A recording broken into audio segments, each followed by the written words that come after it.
ആരായിരിക്കും നമ്മുടെ മുഖ്യമന്ത്രി? അതൊക്കെ തീരുമാനിക്കുന്ന പാർട്ടിയല്ലേ, അതിൽ നമുക്കെന്ത് റോള്?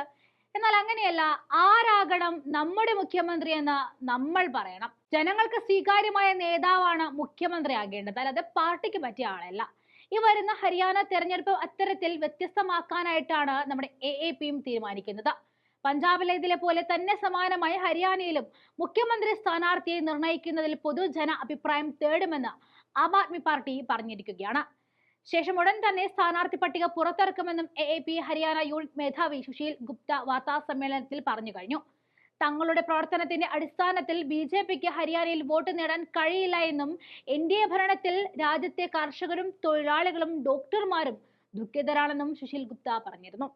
യുവാക്കൾക്ക് തൊഴിൽ നൽകുന്നതിൽ BJP സർക്കാർ പരാജയപ്പെട്ടുവെന്നും അദ്ദേഹം ചൂണ്ടിക്കാട്ടി. സംസ്ഥാനത്തെ ക്രമസമാധാന നില തകർക്കുന്നുവെന്നും ഹരിയാനയിൽ മയക്കുമരുന്ന് ഭീഷണി വർദ്ധിക്കുന്നുവെന്നും AAP നേതാവ് ചൂണ്ടിക്കാട്ടിയിരുന്നു. BJP ഭരണത്തിൽ നിന്നും താഴെ ഇറക്കേണ്ട സമയം അതിക്രമിച്ചുവെന്നും സുശീൽ ഗുപ്ത കൂട്ടിച്ചേർത്തു. കഴിഞ്ഞ ദിവസം ഡൽഹി നിയമസഭാ തെരഞ്ഞെടുപ്പ് വരെ തന്നെ ജയിലടയ്ക്കാമെന്ന BJPയുടെ ഗൂഢാലോചന തെറ്റിയെന്ന മുൻ ഡൽഹി ഉപമുഖ്യമന്ത്രി മനീഷ് സിസോദിയയും പ്രതികരിച്ചു. മദ്യനയത്തിലെ ക്രമക്കേടുമായി ബന്ധപ്പെട്ട കേസിൽ മനീഷ് സിസോദിയ 17 മാസം ജയിലിലായിരുന്നു. ഓഗസ്റ്റ് 9-ന് ജയിൽ മോചിതരായതിന് പിന്നാലെയാണ് സിസോദിയ കേന്ദ്രത്തിനെതിരെ വിമർശനം ഉന്നയിച്ചത്.